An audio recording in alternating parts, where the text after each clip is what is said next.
우리가 요셉이나 아니면 다윗이나 바울 그들의 삶에 하나님을 유혹해야 한다면 이런 것으로 요약할 수 있겠어요. 고난과 함께 하나님을 알아갔던 사람들, 이렇게 생각해 볼 수 있을 것 같습니다. 사실 모든 사람들이 고난이 없진 않잖아요. 모두 다 고난을 피하고 싶지만 또 고난이 우리에게 찾아옵니다. 그런데 이 고난을 통해서 하나님의 은혜를 경험하는 사람이 있고, 고난을 고난으로만 생각하는 사람이 있어요. 그래서 이 고난을 어떻게 바라보느냐, 어떻게 맞이하느냐, 그 고난 가운데 무엇을 할 것인가가 우리에게 놓여 있습니다. 한 가지 변하지 않는 진리는 바로 여기 있는 거죠. 고난을 어떻게 바라볼 거느냐에 따라서 우리 인생의 고난이 오히려 양약이 되고, 또 우리에게 비료가 되고, 또 우리에게 풍성하게 할 수 있는 삶의 지혜가 될 수 있다는 거예요. 그래서 고난을 고난으로 바꾸는 것이 아니라, 고난이 위기인데 이 고난이 위기인데 위기가 기회로 되는 사람이 있고, 고난으로 끝나는 사람이 있다는 거예요. 그래서 고난이 절망이 되고 좌절이 되고 또 때로는 삶을 포기하는 사람이 있는가 반면에, 오히려 고난이 삶의 기회가 되어서 하나님 앞에 더 나아가는 시간들. 그래서 믿음의 사람들은 다른 게 뭐냐면, 이 고난이 찾아왔을 때 고난을 통해서 오히려 하나님과 깊이 알아가는 시간을 경험합니다. 그리고 하나님의 능력을 체험하게 돼요. 그리고 하나님이 행하시는 놀라운 은혜들을 삶 속에 경험하게 되죠. 이 고난을 통해서 삶의 진지한 인생의 지혜를 얻고 비밀을 얻고, 그리고 내가 더욱더 성숙해 가는 사람들이 되는 거죠. 우리 인생 가운데 고난이 없는 사람이 있을까요? 없죠. 정말 위대한 하나님의 사람들 뿐만 아니라 세계를 움직이는 모든 사람들, 국가를 움직이는 모든 사람들, 우리가 존경하는 많은 사람들의 대부분의 특징이 뭐냐면, 그게 어떤 사람이 됐든, 정치인이 됐든 경제인이 됐든 문학가가 됐든 위인이 됐든 상관없이 고난 중에 훈련받고 고난 속에서 저 삶을 깨달은 사람이 아름다운 문학작품을 열어가는 것이고, 그리고 정치를 해도 더 큰 정치인이 되는 거고, 또 회사를 움직여도 큰 기업을 하는 모든 사람들의 특징은 수많은 위기라고 하는 저 어려움 속에, 이 고난에서 오히려 그 고난을 지혜롭게 극복한 사람들이 큰 기업인이 될 수 있는 거죠. 그러니까 믿음의 사람들은 여기에 더해서 하나님의 은혜를 경험하는 것이 우리 믿음의 사람들이에요. 그래서 성경의 모든 믿음의 위대한 사람들은 단 특징은 딱 한 가지가 있습니다. 고난이 찾아온다. 모든 인생처럼 고난이 찾아온다. 그러나 그 고난 속에 하나님과 동행했고, 하나님께 기도했고, 하나님의 능력을 체험했다라는 거예요. 여러분, 15세기에 놀라운 일이 벌어졌습니다. 15세기, 16세기에 이 땅 가운데 전 세계를 움직인 종교 개혁이 일어났어요. 이 종교 개혁자들을 통해서 우리가 하나님의 말씀 가운데 바로 서게 됐습니다. 왜냐하면 중세에 타락됐던 캐톨릭, 하나님의 말씀이 아닌 거짓 교리들에 의해서 하나님의 말씀에서 떠났던 중세 교회에서 하나님의 말씀을 읽어보고 하나님의 말씀으로 보니까 이건 아니더라는 거죠. 그래서 종교개혁자들의 기치가 뭐냐면 성경으로 돌아가자예요. 여러분, 가톨릭에서 개신교가 나와서 새로운 종교가 탄생한 게 아니라, 하나님의 말씀이었다가 하나님의 말씀에서 떠난 교회를 다시 하나님의 말씀으로 원상태로 돌려간 것이 종교개혁이에요. 그래서 하나님의 말씀을 읽어보니까 이것이 아니더라는 것을 알게 되고, 종교개혁자들이 끊임없이 하나님의 말씀을 읽고 번역하고 외치고 그랬던 거예요. 그래서 마틴 루터가 처음으로 자기 모국어인 독일어로 하나님의 말씀으로 번역했고요. 그래서 많은 하나님의 사람들이 자기 모국어로 번역도 했고, 또 하나님의 말씀을 수많은 사람들에게, 중세교 라틴어로 설교를 하게 되니 프랑스 사람이 무슨 라틴어를 알겠어요? 독일 사람이 무슨 라틴어를 알겠어요? 영국 사람이 무슨 라틴어를 알겠어요? 그런데 중세교회들은 교회에서 설교가 다 라틴어로 됐던 거예요. 우리나라 60년대까지 우리 캐톨릭 성당에서 신부님들이 설교할 때 마찬가지예요. 미사 때 라틴어로 설교를 했었잖아요. 지금은 한국어로 하지만, 여러분, 근데 우리나라 한국 사람이 라틴어로 알겠어요? 모르잖아요. 그들이 무엇을 하나님의 말씀을 선포할지 모르는 거예요. 그래서 종교개혁자들은 처음으로 하나님의 말씀을 히브리어로, 헬라어로 읽고 라틴어로 읽으면서 하나님의 말씀을 깨닫고, 이것이 타락된 종교가 되어버렸구나, 하나님의 말씀을 떠났구나, 라고 해서 종교개혁자들이 하나님의 말씀으로 돌아간 거예요. 그래서 진리의 말씀을 통해서 이 신층이 오직 믿음으로 말미암아 구원되는 놀라운 진리를 발견하고 예수 그리스도를 증거하고 그래서 성경을 증거하는 놀라운 일이 벌어집니다.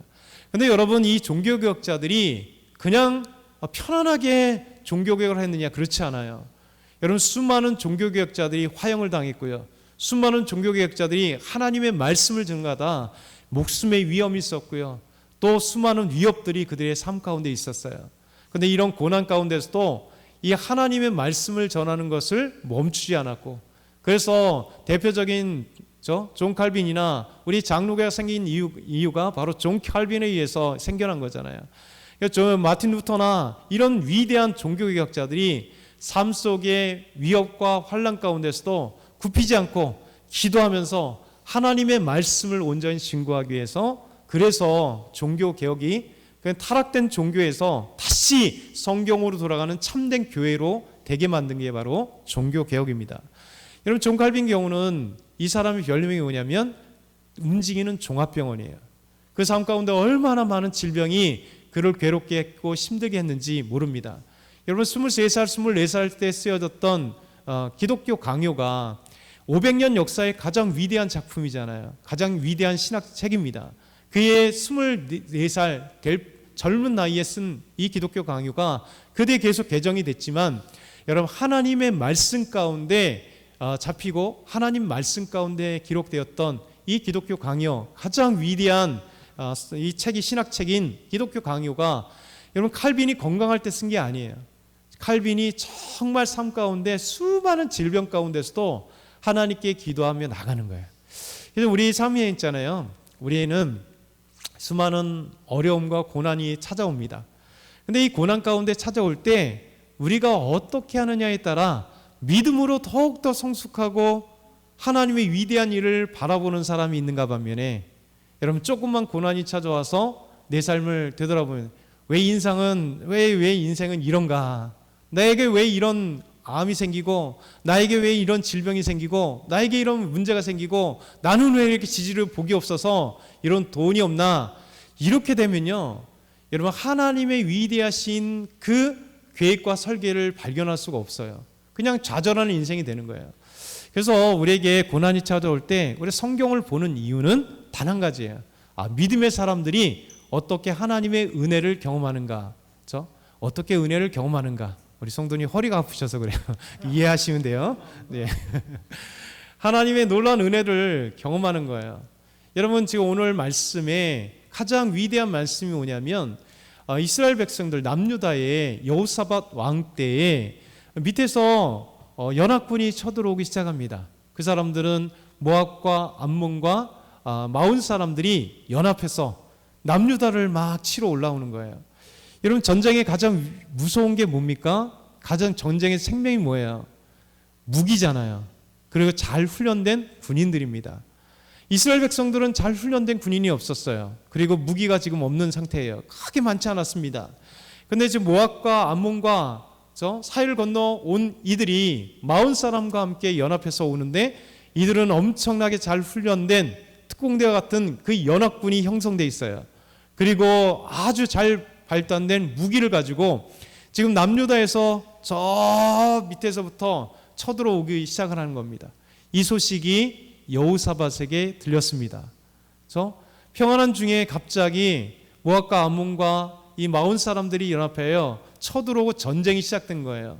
여러분, 전쟁이 시작되면 얼마나 두려워요. 무서워요. 그리고 국가의 위기가 찾아온 겁니다. 여러분, 이만큼 큰 위기가 어디 있겠어요? 갑자기 북한이 우리를 쳐들어온다 생각해 보세요. 아니면 중국이 우리나라를 쳐들어온다, 일본이 우리나라를 쳐들어온다. 이런 위급한 상황에서 모두가 짐 싸고 피난 가려고 준비하지 않겠습니까? 그런데 오늘 말씀에서 우리에게 놀라운 비밀을 전달해 주는 거예요. 그 첫 번째가 뭐냐면, 이미 나와 있는 것처럼 같이 읽어볼게요. 시작. 여호사밧 왕은 백성들과 함께 기도했습니다. 이것이 위기 상황 가운데, 고난 가운데 믿음의 사람들이 해야 될 가장 원초적이면서 가장 중요한 진리예요. 우리가 기도해야 된다는 기도. 우리 한번 같이 읽어보겠습니다. 3절과 4절 시작. 여호사밧이 두려워하여 여호와께로 낯을 향하여 간구하고 온 유다 백성에게 금식하라 공포하며 유다 사람들이 여호와께 도우심을 구하려 하여 유다 모든 성읍에서 모여와서 여호와께 간구하더라. 아멘. 여러분, 전쟁이 터졌습니다. 지금 적군이 쳐들어오고 있습니다. 여호사밧은 어떻게 할지 모르는데, 여러분, 첫 번째 한 게 뭐냐면 분명히 여호사밧도 두려웠습니다. 남유다 백성도 두려웠어요. 두렵지 않은 사람이 있겠어요? 전쟁이 일어나는데 그 수많은 사람들이 죽을 수 있는, 아니 국가가 없어질 위기에 처해 있는데 두렵지 않겠어요? 여러분, 성경 우리에게 이 사실을 정확하게 설명하는 거예요. 여호사밧이 두려워요. 근데 만약에 그것으로 끝났다면 여러분, 이 세상의 전투와 뭐가 다르겠어요? 고난이 뭐가 다르겠습니까? 하나님은 우리에게 이 역대하를, 우리에게 이스라엘 역사를 보여준 것은 이 역사를 통하여 믿음의 아름다운 원리를 찾아가라는 거예요. 믿음의 사람들은 이 위기 가운데 어떻게 했느냐를 보는 거예요. 여호사밧은 두려웠습니다. 지금 백성들은 두려웠어요. 그런데 여호사밧이 첫 번째 한 게 뭐냐면, 여러분, 강요를 모은 것도 아니에요. 위기 상황 가운데 그 NS를 모은 것도 아닙니다. 먼저 한 게 뭐냐면 여호와께 낯을 향하여 간구하였다. 하나님께 먼저 향하여 무릎 꿇어 기도한 거예요. 그리고 백성을 향하여 금식을 선포하는 거예요. 여러분, 이게 있을 수 있는 일일까요? 지금 무엇을 해야 돼요? 무기를 점검해야 되잖아요. 미사일을 점검해야 되고 탱크를 준비해야 되고, 그리고 각 군에 명령을 하달해서 각 전투할 수 있는 군인들을 최대한 모아서 지금 마온과 암몬과 이 모압 사람 연합군을 향하여 가서 진군해서 전투할 채비를 해야 되는 거죠. 이게 보통이 해야 돼요. 그런데 성경 우리에게 뭐라고 말씀하시냐면, 가장 중요한 것은 그것이 아니다는 거예요. 그것이 아니다.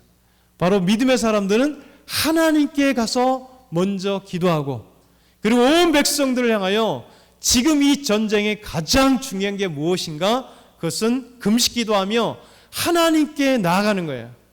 백성들에게 금식을 선포하는 겁니다.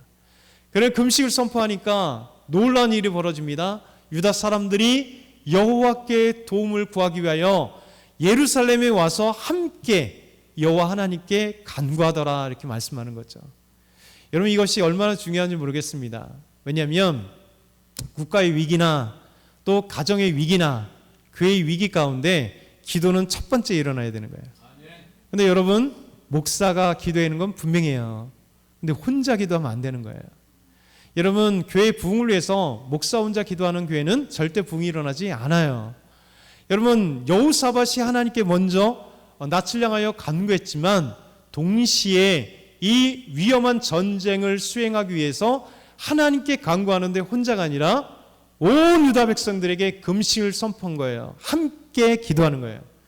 여러분, 금식 기도한다는 게 뭐예요? 목숨 걸고 하는 거예요. 그래서 목숨 걸고 하나님 앞에 부르짖는 거예요. 지금 위기잖아요. 전쟁의 위기잖아요. 우리 가정의 위기일 수 있고요, 내 삶의 위기가 찾아올 수 있고요, 우리 교회의 위기가 찾아올 수 있어요. 그때 해야 되는 게 뭐냐면 기도인데요. 금식하며 기도하는 거예요.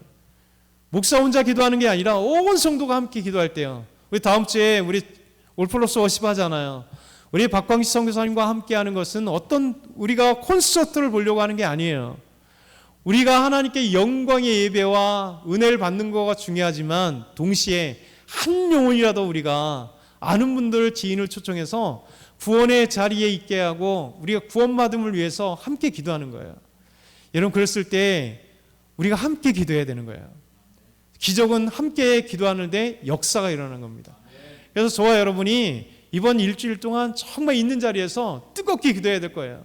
새벽에 나와서 기도하시고요, 수요일날 나와서 기도하시고, 각 있는 자리에서 하나님 앞에 뜨겁게 기도할 때 우리 박주현 성도님은 남편이 다음 주에 오려는 마음이 생겼대요. 기적 아니겠어요? 기적 아니겠어요?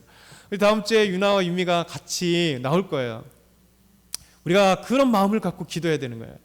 근데 혼자 기도하는 것이 아니라 기도 요청이 오잖아요. 여러분도 함께 기도해야 돼요. 우리 문명 성도님은 오늘 금방 얘기하잖아요.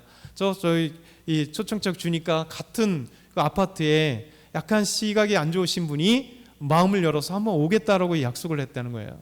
저 여러분 되게 많잖아요. 남편도 주위 지인들도 오겠다고 하시는 분도 있잖아요.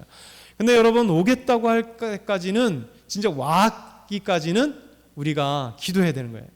전적으로 의지하고 기도하는 거예요. 여러분, 하나님을 만나기 위해서는요, 그냥 교회만 찾아오면 안 돼요. 우리가 뜨거운 마음으로 죽기 살기로, 하나님, 내가 하나님의 살아계심을 보고 싶습니다. 내 삶에 경제적인 위기가 있는데 하나님, 내 삶의 경제적인 위기를 하나님께서 돌봐 주십시오. 여러분, 이런 정말 금식하는 기도처럼 하나님께 위기가 터졌을 때 먼저 기도하는 거예요. 여러분, 은행에 달려가서 돈을 빌리는 것도 중요합니다. 지인을 찾아가서 돈을 빌리는 것도 중요해요. 그런데 제일 먼저 해야 될 게 뭐냐면, 눈에 보이지 않지만, 눈 뜨고 일어나도 아무것도 일어나지 않는 것 같지만, 그럼에도 불구하고 그게 가장 위대한 길이라는 거예요. 바로 기도하는 거예요. 그래서 하나님 낯을 향하여 우리의 기도 제목이 있으면, 삶의 문제가 있으면 하나님께 맡기는 거예요. 그랬을 때 혼자만이 아니라 우리 공동체들이, 그래서요, 여러분, 우리 기도 제목들을 나누는 것이 되게 중요해요. 저에게도 여러분 계속 기도 제목을 주셔야 돼요. 우리 셀별로 기도 제목을 주셔야 돼요. 그래서 우리가 서로 그 기도 제목을 갖고, 우리 수요일 날도 기도하지만 개인적 기도가 전달되었을 때요, 저도 새벽마다 여러분들을 위해서 기도하는 거고, 우리 리더들이 새벽마다 또 우리 있는 곳에서 기도해 주는 거고, 우리 성도가 성도를 위해서 서로 기도해 주잖아요. 옆에 분들 계시면 한번 이렇게 해볼까요? 저를 위해서 진짜 기도해 주시나요? 기도해 줄 줄 믿습니다. 우리 성민 형제를 위해서 제가 기도하고 있어요. 우리 장정희 목사님 위해서 기도해 주고 있어요. 성도들을 위해 기도하고 있어요. 얼마나 힘들어요. 일하고 이 새벽에 이 힘든 이 아침에 일어나서 온다는 게 쉽지 않겠죠. 우리 성민 형제를 위해서 박수를 해주세요. 속으로. 위원자매 오늘 못 왔잖아요. 학원 때문에, 지금 기말고사 때문에 얼마나 힘들겠어요. 그죠? 얼마나 힘들겠어요. 진자매 얼마나 직장 때문에 힘든 가운데 부산 갔다가 오면서, 우리 청년들도 얼마나 힘들겠어요. 근데 중요한 거는, 힘든 건 힘든 거고, 여러분 그 안에서 정말 하나님을 만나야 돼요. 저와 여러분이 하나님을 만나야 돼요. 여러분, 하나님을 만날 때 살아계신 하나님께서 내 삶에 역사심을 느끼는 거예요. 하나님의 살아계신 걸 보지 못하면요, 여러분 예배가 형식이 됩니다. 형식이 돼요. 하나님께서 성화 형제에게 근무지 위회를 통해서 일어나실 것을 기대하면서 기도하는 거예요. 결과는 우리 몰라요. 근데 여러분, 그 결과 일어나기까지는 하나님께 맡기는 거예요. 하나님의 도우심을 바라보는 거예요. 어떤 경우가 있어도 더 중요한 건 뭐냐면, 하나님이 최상의 길을, 고3 아이들이 어떤 결과가 있을지라도요, 그 결과 때문에 좌우되는 것은 하나님 믿는 게 아니에요.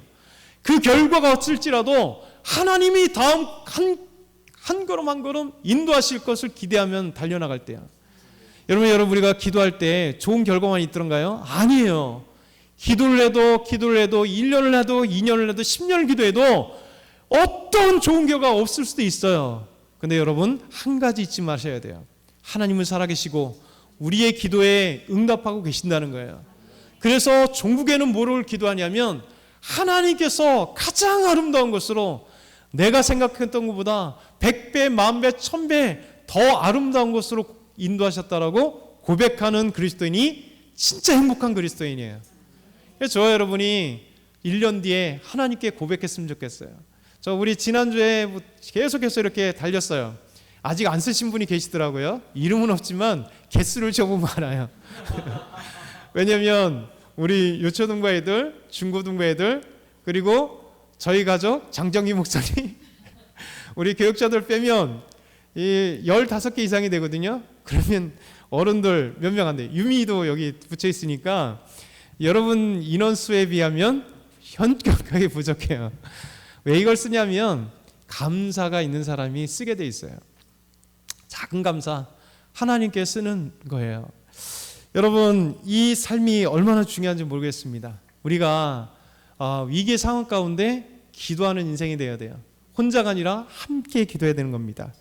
그럴 때 어떤 역사가 일어나느냐. 두 번째는요, 한번 읽어볼까요? 시작.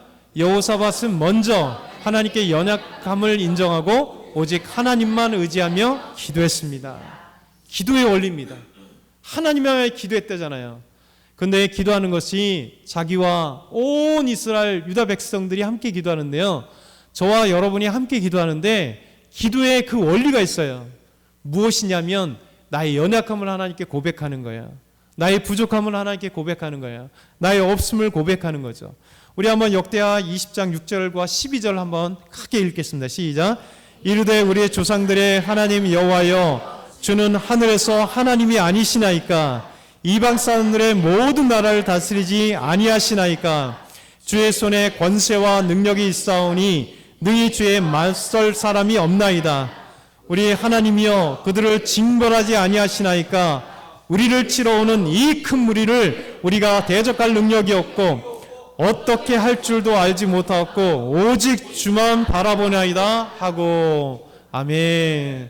이런 성구에 이렇게 많이 쓰여 있는 말씀이잖아요. 저 집에 오히려 옛날처럼 이렇게 성구 간판이 있는 분들이 이 말씀이 참 많습니다. 어떻게 할지 알지 못하고 오직 주만 바라봅니다. 여호사밧의 기도가 이 유대인들의 기도가 위대한 기도가 바로 여기 있는 거예요. 우리의 힘이 있습니다. 우리의 군사력이 있습니다. 함께 모이면 저까지 것들 얼마든지 이길 수 있습니다가 아니라 어찌됐든 간에 먼저 기도하는 건 뭐냐면 하나님 주에게는 권세가 있지 않습니까? 능력이 있지 않습니까? 이 연합군들을 이길 수 있는 능력이 있지 않습니까? 그러나 저희들은 힘이 없습니다. 연약합니다. 어떻게 할 줄 알지 못합니다. 그래서 오직 주만 바라봅니다. 이게 여호사밧의 기도입니다. 여러분 저희들이 해야 될 게 바로 여기 있어요. 금식하며 기도하는 이유가 뭡니까? 이번에 총동원 주의를 위해서 기도하는데요. 여러분 눈 뜨면 아무것도 없다라고 고백해야 돼요. 분명히 준비되겠죠. 귀한 강사분이 오시겠죠. 우리 지난 다음 주에도 또 오시는 분이 함께 우리가 예배에 참석하겠죠. 그러나 그 전에 무엇을 기도해야 되냐면 우리의 연약함을 하나님께 기도해야 되는 거예요.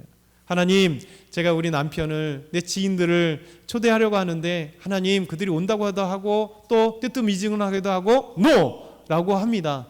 또 전도하면서 이 전도지 초통장도 주고 하는데 어떤 사람은 잘 받고 오겠다고 하지만 어떤 사람은 받지도 않고 NO 하겠다는 거예요. 제가 문명훈 성도님과 어제 전도하고 있는데 메가에서 커피 드신 분 두 명의 사람들에게 다가갔어요. 커플입니다. 이 자매, 개인적으로는 자매에게 저 형제하고 헤어지라고 얘기하고 싶었어요. 딱 가서 주려고 하는데 전 기독교 싫어요. 딱 얘기하더라고요. 야, 진짜 나쁘게 얘기하면 싸가지가 없게 이 형제가 하더라고요. 웃으면서 그래요 하고 이제 강아지 얘기를 하면서 하는데 그런 생각이 들어요. 분명히 많습니다. 이건 당연한 거예요. 우리가 전도할 때 그런 것 얼마든지 들어요. 근데 중요한 건 뭐냐면 한 영혼이 주님께 돌아오기 위해서 그런 건 아무것도 아닌 거예요. 마음속에 찾아들고 기도하는 거예요. 여러분 우리가 한 영혼을 구할 때도 우리의 연약함을 하나님께 고백해야 돼요. 하나님 제가 말도 못해요. 제가 힘도 없어요. 제가 할 수도 없어요. 그런데 하나님 제가 어떻게 할지 모르지만 하나님께서 하십니다. 우리의 사업과 우리의 직장에서 내가 어떻게 할지 모르겠습니다. 내 삶에 우리 자녀들을 온전하게 양육하려고 하는데 이 방황하는 아이들, 하나님 믿지 않는 아이들, 하나님 앞에 뜨뜻미지근한 아이들 어떻게 할지 모르겠습니다. 다 그런 고백 아니겠어요? 이런 고백이 있을 때요, 하나님은 드디어 나의 연약함 속에 하나님의 위대하심이 발휘되는 거예요. 하나님의 능력이 우리를 통하여 일어나는 겁니다. 여호사밧은 하나님께 어떻게 할 줄도 알지 못합니다. 왕인데요, 한 나라를 책임져야 될 왕인데요, 사실 나를 따르라 하는 것이 보통이잖아요. 나를 따라라, 강력한 군대를 조직해라, 저 장관들에게 얘기해야 되지 않겠습니까? 빨리 가서 준비해라, 무기를 준비해라, 그리고 나를 따라라. 앞에 가는 것이 보통 모든 전쟁은요, 우리나라뿐만 아니라 전 세계 전쟁에 그 전쟁에서 왕이 먼저 나가는 거예요. 말 타고 먼저 나가야 그래야 나머지 사람들이 달려오는 거예요. 군장관들이 왕의 그 모습을 보면서, 보통의 전쟁들은 역사 속에 그렇게 왔어요. 그 훌륭한 모습을 보면서 따라오는 거예요. 근데 하나님의 사람들은요, 그 전에 연약함을 하나님께 고백하는 거예요. 그래서 어떤 때 어떤 역사가 일어나냐, 세 번째 마지막으로 하나님은 반드시 응답하시는 거예요. 하나님은 놀랍게도 전쟁하지 않고 남유다가 승리하게 만드시는 거예요. 우리 한번 마지막으로 20절과 22절과 23절 함께 읽겠습니다. 시작.